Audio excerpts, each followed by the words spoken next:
দর্শক, ঈদ যাত্রার দ্বিতীয় দিনের খবর জানাতে রাজধানীর সায়দাবাদ বাস টার্মিনালে রয়েছে সহকর্মী হাসিবুল ইসলাম শান্ত। আমরা সরাসরি চলে যাচ্ছি তার কাছে।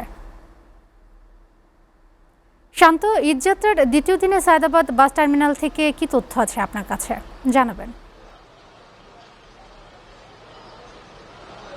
রোদেলা, ঈদ মানে আনন্দ, ঈদ মানে উৎসব। বরাবরই বাঙালি উৎসব প্রিয় জাতি, তাই যে কোনো উৎসবে তারা মুখিয়ে থাকে গ্রামে প্রিয়জনদের সাথে ঈদ করার জন্য। রাজধানীতে থাকা প্রায় 1.5 কোটি মানুষ এবছর ঈদ করতে বিভিন্ন গ্রামের উদ্দেশ্যে রওনা হবেন।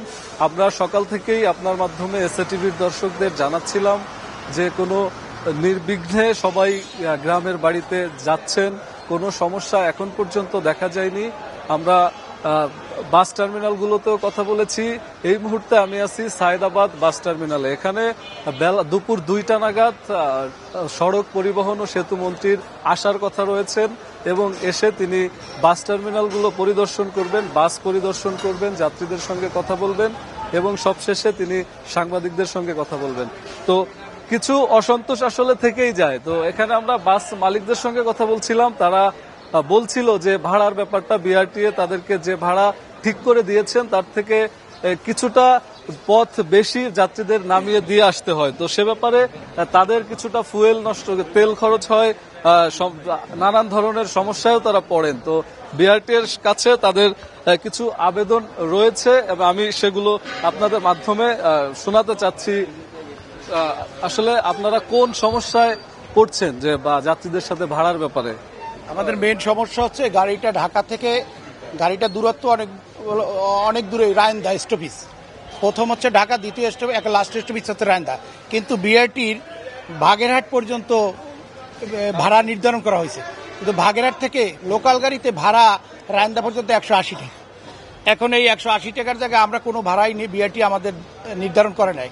এখন যাত্রীর সাথে আমাদের একটা কলহ থাকিয়ে যায়।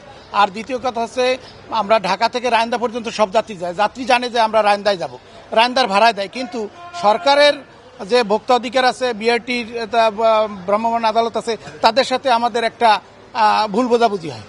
এই কারণে সরকারের প্রতি দৃষ্টি আকর্ষণ আমার একেবারে যে আমাদের এই রায়ন্দা পর্যন্ত রোড পারমিটের ব্যবস্থা করে এবং রায়ন্দা পর্যন্ত ভাড়া নির্ধারণ করলে যাতে আমরা উপকৃত হই। না হয় এই 90 কিলোমিটার পথ আমাদের মালিকদের খুবই কষ্টে যেতে হয় এবং টাকা পাই না, আমরা আমাদের চলা খুবই বেহাল হয়ে দাঁড়াইতেছে। রোদেলা, শুনছিলেন এখানে আমি কিছু যাত্রীর সঙ্গেও কথা বলেছি, তারা আবার বলছিলেন যে আগে ভাড়া ছিল একরকম, এখন আবার আরেক রকম ভাড়া নেওয়া হচ্ছে, যদিও বিআরটিএ তাদের ভাড়ার তালিকা দিয়ে দিয়েছিল। তো যাত্রীর চাপ আপাতত নেই এখানে। বাস মালিকরা আর এবং টিকিট বিক্রেতারা বলছেন যে হয়তো 17 তারিখ থেকে এখানে চাপ বাড়তে পারে। রোদেলা, সায়দাবাদ বাস টার্মিনাল থেকে আমার কাছে এ পর্যন্তই ছিল। শান্ত, আপনাকে ধন্যবাদ।